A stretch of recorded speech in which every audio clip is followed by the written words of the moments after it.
Hello and welcome to Movies, Films, and Flicks. I am Mark Hoffmeyer, and joining me is a man that has a beast inside him that can only be squashed by talking about the final fight in 2006's Rocky Balboa. It's Christopher J. Kelly. Well, now that you had to put it on the line. Well, I guess we have to. I don't know why I put the J in there. I know there's a restaurant called J. Christopher's. J. Christopher or Christopher J's? Yeah, J. Christopher's. So I should have said J. Christopher Kelly. I think I got this confused with R. Thomas. So is it J. Christopher's? So we've done 5 Rocky movies already. We've covered the final fights in 5 Rocky movies. Now we're on the Rocky Balboa, 2006. I gotta tell you, watching this movie again, this is gonna sound weird, but I became a dad last year, and I have a daughter, Mallory. Awesome kid, but I'm so much more emotional since I had a daughter. So whenever I watch American Ninja Warrior, I feel like I'm gonna cry like 5 times an episode. I was watching this, and at the end, when Rocky Balboa leaves the ring before the split decision is called, and he's just happy and hugging his family and hugging his trainers, I had tears going down my eyes. Tears. I've always been like an emo dude, but I never cried. Not because I was a lack of emotion or I'm not tough. I guess just the waterworks didn't flow.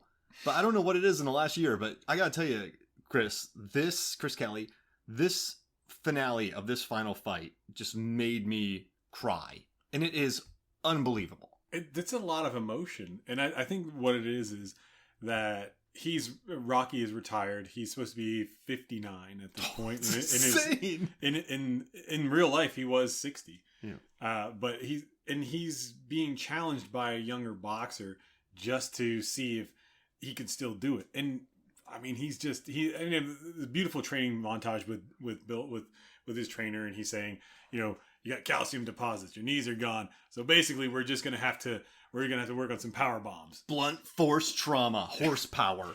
And he uses that line that Muhammad Ali said, "I hit him so hard, his ancestors felt it." But yeah, it's just, and he can't really do it because he's so old, and it's a ludicrous idea to think that this guy, who was 38 at the time,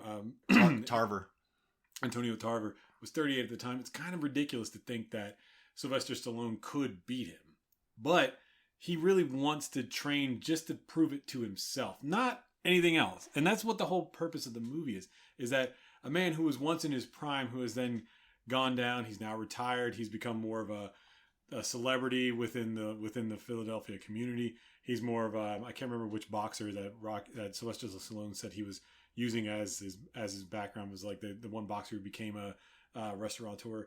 And then he just... The Slammin' Salmon? Yeah. He was actually Michael Clark Duncan. That's exactly what he was doing. He was going to make his face look like a pie, guy. Hey, meat drapes. Give me some Marciano cherries. My favorite line in that. Meat drapes. Who's meat drapes? Oh, it's Metropolis. Why doesn't it sound like when I say that? But he's become that retired boxer who... He's punch drunk at this point in his life, and he's become a restaurateur, and he just spends his days there, puts on a coat, and then gives everybody these stories throughout the whole movie. Mm-hmm. And then that's it. And it's like he's proving it to himself that he can still do it. And it doesn't matter if he wins, if he loses, if he really gets beat up, if he demolishes this guy. He just wants to know he can still get in the ring and he can still fight. And that's it. And that's what makes it so beautiful and emotional. It's like, I mean, whenever we're in our 60s and we're going to be like, we're going to be talking to our kids that are, in their 20s, 30s. And we're going to be like, listen, whenever I was your age, I used to do this and I really can't do it anymore, but I'm just going to do it just for the sake of doing it. And that's what makes it so beautiful, because deep down inside, we're all Rocky. And that's what made the movies in general so beautiful. We're all underdogs. And what's great, too, is they set this up, because I don't know if you remember this, but they had simulations between Rocky Marciano, and Muhammad Ali. So then you bring in Tarver or Mason the Lion, Dixon versus Rocky, and you just have an already believable thing, because that happened between Marciano and Ali. Like, they never officially had like an exhibition match, but people talked about simulations. Have you read what Muhammad Ali said about that? Yeah. So funny. So like every time they did the computer program for Muhammad Ali versus Rocky Marciano always won in the 13th or 11th match. And then Muhammad Ali said, well, that computer was made in Alabama. But like it's based in the real world. And then during the fight in the second round, something brilliant happens. Mason the Lion Dixon breaks his hand. Now, could they have stopped the fight? I don't know. He would have lost then because he hurt it on Rocky. But so he keeps going with a broken hand. So then that sets him apart. He has one hand to fight Rocky Balboa. So you have this movie that, sure, you have a 59-year-old guy battling the heavyweight champion of the world. It's insane. But the simulation happens. And you also have a broken hand in the fight. And you also know that Rocky can get hit by a train and survive. Like, the brain density of his skull is insane. And also watching him fight, he was really trying to push Mason Line Dixon up against the ropes, hug him, hit him. What did he say? He's like, build some hurting bombs. Because his knees can't take pounding, he has arthritis. But yeah, it's going to be like kissing an express train. And it's just, it's a smart, very smart way to stage the fight. It's an exhibition match. This isn't, even they mention it too. Oh, Mason the Lion Dixon came in out of shape. And then you have Rocky showing up looking like a slab of granite in there. Quite literally. And it is just a wonderful way to set up the final fight. And before we get to the final fight, I just want to say my favorite aspect of this movie is when he goes to visit Adrian's grave. And he has a chair sitting up in the tree that he pulls down and sits on. That's such an authentic. And it makes the world so realistic and lived in that he just has a chair up there, and at the end he doesn't. But it's such a wonderful take, and his speeches with his son about how I love you so much, but you got lost along the way, and then his speech about I have a beast inside me, like in here, talking about that. This is a really good movie. And remember when this was coming out, I was kind of worried about it, but then I sat there and I listened to what he had to say in 2006. I was like, this is a very good movie. Excellent film. And then you get to the fight, which you and I have watched all of them. It's been a little while, but we spent time with all 5 fights, a lot of time researching them and doing that. I love how this movie goes to black and white. It kind of messes with the color. It goes a little bit more of the frantic editing, but it's, you show the first 2 rounds, all the editing, show the last round, but it just looks beautiful with the black and white. It's very like Raging Bull-esque. Yes. And then there's some Sin City-esque colors in there with the red and the yellows. I think that was probably because of Sin City, that they were probably like, hey, they worked for them, let's do this. And it's like, because you have the yellow, and like the red. But like the blood looks good on the black and white face. Like it looks cool. And just hearing Tarver say, you're a crazy old man. And then you'll get there one day. Yeah, you'll get there one day. It's just a good fight. And, the announcers go heavy in the beginning. Like they're talking about it, this guy's old, he's going to lose. This isn't going to be a great fight. It's like a speed bag versus a punching bag. And don't they call his punches a meat sinking missile? Like that's a crazy thing to call a punch. But it's just a wonderful fight. And it narratively, is it believable, Chris? Not really. But do they make it believable? I think that I think if you think of the logistics of what's happening, there's no way in hell. Yeah. Mason Dixon would, I keep want to call him Tarver because it's a great name. Actually, both great names. Mason would have just mopped the floor with him without even thinking twice about it. And I mean, to bring it back, at this point, Rocky's character is punch drunk. I mean, he's dealing with brain damage for over 20 years. If you really want to look at the logistics of it, there's no way in hell. I mean, Rocky would be, he'd be pretty happy to make one punch. I mean, he probably would be in a wheelchair at this point. And if you're thinking about the logistics of everything, much like Muhammad Ali. Think about the real world when Ali boxed Holmes and got destroyed, or you think about Chuck Liddell or Wanderlei Silva or Tito Ortiz. Some of these fighters coming back, MMA fighters coming back too late. Once you get that button hit, it's just lights out city. You can only absorb too much before your chin just goes. But I mean, this isn't Earth.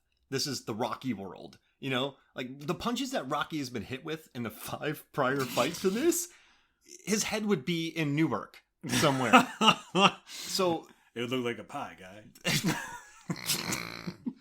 Whatever. But in this world though, his skull density is so thick, and his they would brain be making helmets out of his skull. Exactly. Yeah.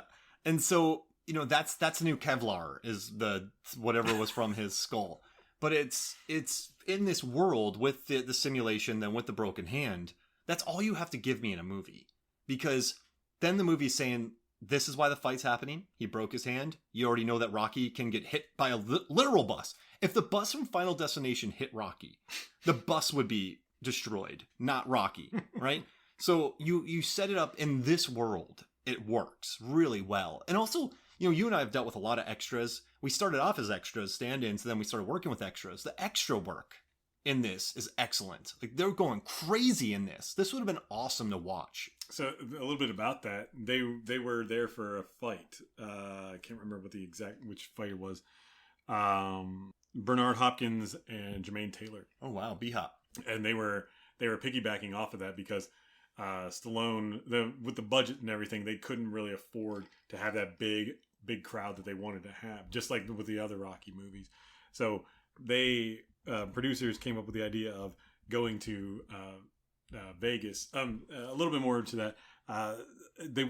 Sylvester Stallone wanted to have a real ring in a big arena, but almost every big arena in America was being used.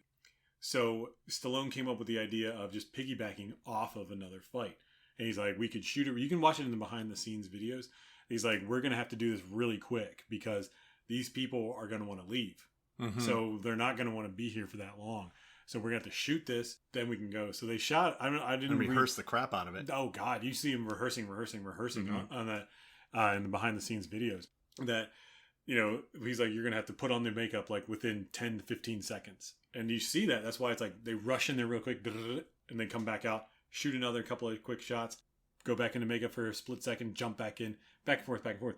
Now shooting that, as far as like being boots on the ground there, I couldn't even imagine that. That would be, you wouldn't be able to do anything. It was just like you would just stand back and let it go. But it's good. And then according to Stallone on the behind the scenes of it, they said that the crowd there was so pumped because they were told beforehand, stay after the fight, you're going to be part of the next Rocky Balboa movie. And everybody went ape shit. Yeah. They were like, what? Because at this point, there hadn't been a Rocky movie in 15, 16 years at this point, because Rocky V was 1990. And everyone hated Rocky V. Let's just go out there and say it. It's not that great of a movie. It's got a great final fight. Yeah, we had a good time. Listen to that episode. That's a good one. But it was not liked. So it took forever and a day to even get this movie produced. Stallone wrote the draft, I believe in 1999, was whenever he originally wrote out, because he hated Rocky. So he wanted to have something to come back. And it took him nearly 5-6 years to get money for it, because everyone said, look, do you remember what happened to your last movies? And Rambo was not the success it was at that time. Rambo 3 was 7 years prior. Stallone really didn't have much of a hit. It's kind of like the same thing with Eddie Murphy. Whenever we talked about this on Bowfinger, was that it was a gamble to get him in there, because it was like he was like box office poison. And everyone always says, well, what about Coming to America and his comedy specials? Metro. It was the vampire movie. One after the other was just a massive failure. And it's like, that was kind of where Stallone was at with this. So it took him a long time to get that pitched and sold. So wow, wait, they had to do it on the super cheap. It's crazy he got $24 million for this, because he was coming off of Get Carter. Oof. Driven, I See You, Avenging Angelo. He had a shade. Then he had a small part in Spy Kids 3 Game Over. Well, he was a villain. But then he had Rocky Balboa. So the fact that he got $24 million after that run is someone... There's a guardian angel. Like, he cashed in his prior success, because his run was really not good at the time. He had a big string of stinkers. Big string of stinkers. Wait, say that 10 times. Big string of stinkers. Big string of stinkers. Yep. Then you knock it out 10 times, and I'm like, great, now I have to keep that. Well, here's $5. But they the whole final fight with this is... It's good, and it's not, there's no vengeful, there's no one's against each other. No one dislikes one another. And it's like, whenever they even try to do their shit talking scenes, it's not real aggression. It's more like, you sure you want to do this? And he's like, yeah, why not? He's like, you'll figure it out one day. But it's like, it's good. And then the original ending, when, as you know from listening to the other Final Fights with the Rocky movies, there's always a different ending that they did. And there's ones that are written out, the ones that they shot. Rocky 2, I think, was the one that we talked about, which had the worst original ending I think I've ever heard of. And that probably would have killed Stallone's career had they actually gone through with it. Thank goodness they didn't. Mm-hmm. Listen to that episode if you ever want to know the original ending of Rocky 2. But the original ending was that Rocky won, which, according to the commentary on this movie, is laughable. Yeah. It's like, come on. Maybe in 99, right? Maybe in 96 when he is 10 years, when he's 49, right? Like maybe, but not 59 years old in 2006. No, there's no way. I mean, it's a fun thought, but it's like, you're talking about one of the top heavyweight boxers at the time. It's like, come on. And the whole point of it's not winning or losing. It's him walking away from the ring before the decision and hugging everybody and doing that. Also, I want to say, I wish I would have brought this up earlier, but I love when they say "Welcome to Rocky Land." Yeah, that's but good. Then that explains the entire fight. Like this, we are not on Earth anymore. We are in Rocky Land. I don't know why I said it like that. Rocky Land. We are in How many H's were in Rocky? We are we are in a different world, and I just love that about it. And I just it's this for me. I don't think the fight is that strong. I don't think there's much drama in this fight. There can't be. Yeah. Because it's not, it's more like we're going to find out what happened to Rocky after Rocky 5, and then we're just going to put a fight in there for a reason for it. But it's beautiful. Yeah. And it's not a real fight. So that's what I think. Like could you imagine like a almost 60-year-old Rocky? Because they made a very strong point to say that he's not 60. Almost 50-year-old Rocky. Still getting into fights with folks. It's like, bro. Yeah. It doesn't work. It's like, yes, a nice exhibition match. That makes sense. And then he becomes the next Mick. Exactly. Which is great. Oh, man. He should have won that Oscar for... Well, I love like Mark Rylance, but yeah, man, he really nailed it. Yeah. And it was beautiful. I mean, the whole thing. And he should have gotten an Oscar nomination. Sorry to interrupt. Sorry. He should have gotten a nomination, I think, for the script for this movie, Rocky Balboa. His speech with his son. That is beautiful. I used to send that speech to people whenever I would talk to folks, and they would say, oh well, I'm having a hard day. I'm leaving this set. This set is complete crap. I'm out. Da, da, da, da. And I would send him this speech, and it's like, look, like he literally says it right there. Like the world's gonna beat you down no matter what, and nobody cares about it. Like I'm not gonna do line for line what Rocky says, but he basically says, look, no one cares about you. You're going to get demolished no matter what happens in your life. It's not about how hard you're going to get knocked down. It's about how you can keep getting hit and coming back. Mm-hmm. And it's absolutely correct. It's true. Man, I had tears, Chris Kelly. It's a beautiful. And then I think that's one of the top watched videos on YouTube. Because it's beautiful. And it's beautiful. Like, it tells you everything that you need to know about life right there. And the whole thing about it's like, you may not believe it, but you were so small I could fit you in my hand. Oh, he opens with that. Oh, it's beautiful. Yeah. And he's like, it's unbelievable. You know what's crazy about the Rocky franchises? All the final fights are iconic. But when I go through them, I think about more of Rocky 4 with the montages. And I think about Rocky dealing with Adrian in the first one. What's interesting about the Rocky franchise, we've covered all the final fights, and they're very interesting. But there's so much more meat to this. Like, even the idea for 5 is really good. Mm-hmm. The execution, no, but it's a good idea. Yes. It's just such an interesting, because when I think about it, when I think about the final fights, I maybe think about 4 the most. But when I think about the other ones, there's the character beats in this, like his relationship with Apollo. I just watched a director's cut of Rocky 4 that was released last year. I bought it. It's beautiful. I love it so much. And then have you seen the fan version of that? It's like 2.5 hours long. Oh. It's like everything with everything added to it. Montage. It's ridiculous. I'll put it that way. You're like, how could they have that much? So many. But yeah, it's this one though.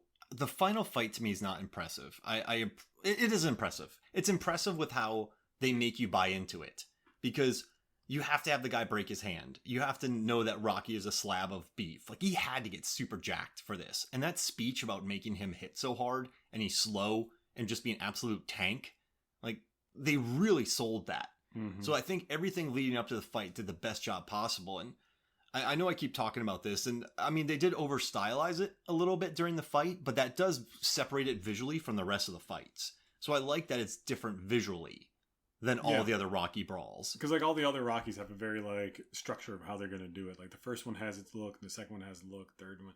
But then this one, it's like they changed it up a little bit so that, not to like make it updated for that day's audiences, but just to kind of separate it from the pack. Mm-hmm. Now, my personal thoughts, I don't know about this, but I'm just going to say, I think Stallone probably did that on purpose. Yeah, he had to. He just wanted to change it up. And also, I mean, this was what led to sort of the Stallone-essence that followed this. Yes. Because he followed up with the Rambo movie that features a sniper blowing the head off of a guy. Like, one of the most violent movies I've ever seen. Dude, with the 50 cal literally chopping down the entire tree. I mean, it's bonkers. That whole thing is like...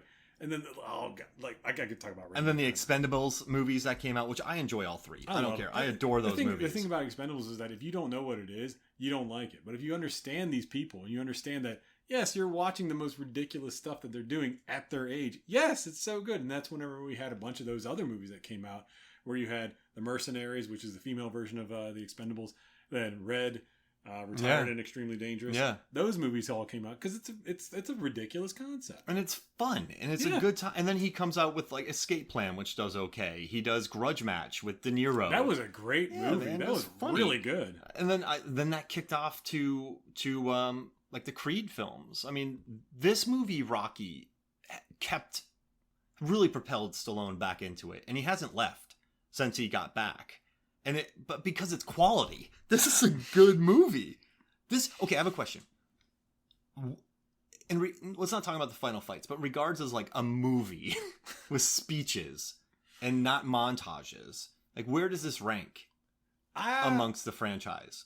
In the franchise? Well, the other ones don't really have that many good speeches. Well, except for the second one, obviously. I'd say this is probably the second one. Yeah. Because I think Rocky 2 has hands down the best speech ever. Like at the whole thing explaining, and he's like, "Oh, I'm here. My wife gave birth to my son. Yo, Adrian." Yeah. Like that's amazing. And then this one, I mean, he's got great lines of dialogue, especially also talking with Marie. That they brought back the character of Marie, and we find out that she never left the neighborhood. She never really became anything. And he's trying to help out her family. And she even says, "Why are you doing this?" He's like, "I don't know. Like, why not?" Yeah. It's like, what difference does it make? But it's a solid film. I mean, just all the, like I said, like the lines of dialogue, him talking, and then with talking to the managers, explaining about the simulation, saying, "Well, we think this would happen. This would happen. Do you want to do this?" He's like, "Not really." And then it's like, "Well, why not? Why can't I? Why shouldn't I?" It's great. Oh. It's kind of also him as a filmmaker too, to a certain extent, just coming back. It's him coming back and more matured, understanding what's going on. He's not the young hot thing that he was in the 80s. So it really kind of shows him as himself too. And one of the things that does kind of blow is that, he never had the rights to Rocky. No. Which is what a lot of folks out there don't really quite know, that because recent times, if you follow Rocky on social media, if you follow Stallone on social media, you'll see that he's been quite the chatty person about how Creed 3, which just finished filming here in Georgia, and they're making another spinoff with Ivan Drago with Dolph Lundgren and the character of his son. And Stallone is being very outspoken about this, saying that they're killing the franchise, they're making him look like a fool. And the producers are replying, "You got paid, and this was never your product to begin with," which sucks because it is his, but it isn't his, if that makes sense. Dolph and Stallone squashed their stuff, though. They called each other and had a nice talk. That's good. Yeah, because Stallone's like, "Hey, man, I wish you hadn't done this behind my back." And then Lundgren's like, "It was the most, there's no script." He's like, "Someone just approached me about it." And then they kind of... But I was like, no way, is there going to be a fight between Dolph and... A real one? Because he's going to get killed. Yeah. Is there a Lundgren-Stallone beef? Like, I don't want that to happen. These guys are great. Did you see that in the earlier drafts of the screenplay that there was Clubber Lang was actually supposed to be one of the announcers? Oh, he was supposed to be in. I was like, but the way that Stallone originally wrote it out was that he still had that aggression towards Rocky. So I don't know if it'd be like, man, you got to break that fool down. You know, it wouldn't. I don't think it would have worked. I think it helps by bringing in the actual announcers. Like, they brought in some big names to call these fights, and so having that, the camera work, it felt like a ESPN almost filmed fight, or maybe a pay-per-view fight. It looked professional. It looked like they actually did shoot it. They probably cut a deal with them. Yeah, because you could see some of the camera crew guys there, and they were in HBO shirts, and I think they probably did shoot some, and then they were like, okay, we'll buy your footage and see what it looks like, kind of toy with it. I mean, Stallone is very well known for doing that. I mean, it's a, you know, one of the biggest things was that the original cut of First Blood was terrible, and Stallone had to lay out almost all of his money to buy it back in order to recut it to make it what it is now. Wow. That's a great story if you ever get a chance to look that up. For First Blood? First Blood. It was terrible, and he had to recut it? He bought everything that they had shot. Like, because he was so ashamed of the way it looked. And he said, I've listened to an interview with his brother, Frank Stallone, which, if you didn't know, Frank Stallone is an amazing singer. He did a country album. It was really good. But he talked about how, you know, in the 80s, whenever they first shot First Blood, they said they did the screener for them, for the Stallones, and they were shocked at how bad it was. And he said that they were so shocked at how it looked that Sylvester Stallone had to lay down an ungodly amount of money to buy the footage back. Wow. And then he recut the whole movie himself. And that's the reason why we have what we have today. That's a good movie. I don't think people realize how good First Blood is. There's a lot going on in that. Yeah. I think people just kind of watch it for the violence, but there's so many layers going on in that movie that I think today's audiences probably can't comprehend it because we don't have anything to relate that to. But it is an amazing movie.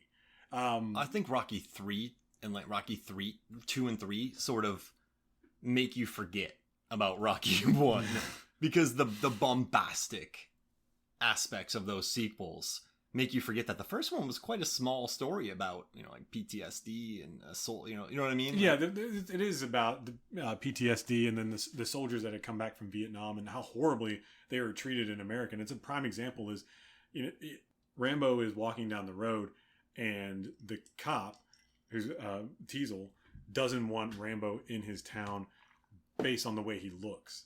And it's because he thinks he's a dirty hippie. And he's like, look, like he doesn't want to say anything to him because he's like, why should I? And even in the book, I read the book before, and he's the way that he's painted in the book is a lot different than when he looks in the movie. He basically looks like a homeless guy. And he's just like, why do I care what this guy thinks of me? Like I could literally kill him with my bare hands, and I could take his car and bury it, and no one would find me again. And that's the reason why he's the way he is. But you don't see that in the movie because how do you convey that emotion? That's why he doesn't talk. But it is like it's all about the treatment. So like the police officers didn't even like him. Mm-hmm. So it's like he comes back to this world that he fought for, and his friends were all killed for. And no one likes him. He's like, why am I here? Like, why did I even bother fighting for you? Because you don't even respect me. Man, Stallone can find depth. I think people forget that. I think Copland's so good too. I think people forget sometimes because he, you know, the Specialist era, like he went way too big. Like he got Judge Dredd. I think his ego got maybe too big. Yeah. And I don't know him, but you watch those movies and you just think to yourself, what is happening here?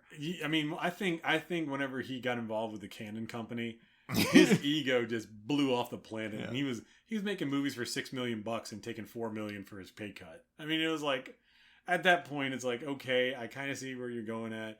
I mean, who else would make a movie about arm wrestling and child custody? It's like it's the most ridiculous thing. But it's like, yes, he could do that. And it's like, when you're riding that train for, let's just say like 5 to 6 years, you could literally do whatever you wanted and it would be a massive hit. Kind of like The Rock is now. But The Rock is a very humble man because he can look at people that happened in the past that were not humbled and see what happened. So they see that you could literally make a video of you doing anything and it's going to sell 1 million. And that's how Stallone was for so long. And then, of course, you see that in the early 90s, like you said, with The Specialist. Ugh. Yeah, I mean, and Judge Dredd and Assassins. Assassins was mediocre. Yeah. It was a fun, mediocre movie. But I think Antonio Banderas saved that movie. I just think that the reason he's had a very long career, very successful career, is because of the Rockies, is because of the First Bloods, is because of the Rocky Balboas, the Coplands, the Creeds. I think that is what separates him from a lot of action stars or actors in general, is that he has a weird fifth gear to go to, that sixth gear that he can go to sometimes when he needs to. And then everyone goes, man, that's really good. And then I think they're like, okay, Stallone's like, he's such a up and down career, but he has just a really introspective and at times really, I don't know, well-read, intelligent take on films. But then he'll do The Specialist or Bullet to the Head. So like, what's happening with like Escape Plan 3? You're like, what is this? But then you're in Creed, and you're just. And then you go to Samaritan, which I'm not knocking Samaritan because it hasn't been released, but it is interesting how he goes from one dynamic to the other. And he bounces around, but he keeps finding ways to stay relevant. But as like a director, like the humbleness of Rocky Balboa is beautiful. So, any final thoughts about what other notes do you have about this final fight? Drago was actually supposed to be in this. I don't know if you knew that, but he wasn't going to be in the fight part of it. He was going to be a character who has AIDS and dies. And according to the original script, he was supposed to. A nurse was supposed to come up to him and say, "Yeah, are you an old friend of his?" And he says, "If he dies, he dies." So much like with Rambo: First Blood Part 2, whenever Ko dies, and the camera was supposed to pull out. And you hear Stallone go, "No!" And then the birds fly away. It was laughed at. Wow. The producers said, "You cannot put that in there. That is horrible." He said, "Okay, fine." So he changed it. Wow. I mean, I'm glad we talked about this. And we're on the Creed next, which is really cool. Creed is great. Yeah. I loved Creed. 1 and 2. Oh, man. The thing about Creed is that those movies had, it was like 10 years later. Mm-hmm. And, Rocky for us was always there, but you've got a whole nother generation of people watching these movies now. I remember a friend of mine, he watched Creed and he said, "I didn't even know that Rocky was a movie." Granted, he's a lot younger, but I was like, that's insane. But I was glad that he watched Creed and that sparked his interest to watch Rocky. And he was like, "I can't believe I've never seen these movies. They're amazing." I'm like, they only get better. Remember when we heard the idea of Creed? When I heard that he was going to be training Apollo's son, I've lost it. I just went, that's really smart. Yes. That's really smart. And then when I heard it was Michael B. Jordan. Yes. I was like, Fruitvale Station? Are you kidding me? I was like, wait, so Sylvester Stallone is going to be training Apollo Creed's kid and it's Michael B. Jordan? I'm like, if I was the executive who came up with that idea, I'd retire. Like, because that's such a great idea. That's all I needed for my check. I'll see you guys later. Well, hey, thank you for continuing to explore this franchise with me through the final fights, man. This was a good ep. Yeah. I just want to add real quick, if you do want to see this movie, check it out at Videodrome here in Atlanta, right across the street from Manuel's Tavern in Little 5 Points. They have it, and $5 you can get it for the week. Where can people find you, Chris Kelly? Look behind you! It's just a wall. Look in the wall. That's how. Well, you can check out my podcast that I will be releasing new episodes here soon. It's Classic American Movies. I introduced my wife to movies that I deem to be classics. In fact, a couple of them are Sylvester Stallone films. We did cover Cobra. Cobra was the first one we did, where my wife had a great line that a few people have said, where she said, "Who's the cat and who's the mouse?" That's true, because the good guy kills more people than the bad guys do. And Over the Top. Well, I'm a big time Sylvester Stallone fan. Awesome, man. So Classic American Movies, you can find CLK264 on Instagram. You can just look up my name, Chris Kelly, CHRIS, Kelly spelled with a Y. With a Y. Not an IE. Or 3 L's. That's correct. Spelled the Catholic way. Or you can just look behind you. He will be right there. But yeah, hey, this is awesome, man. I look forward to Creed. Yeah, it's going to be good. All right, so for me, Mark Hoffmeyer, and for Chris Kelly, this is Movie Films and Flicks. We'll see you next week.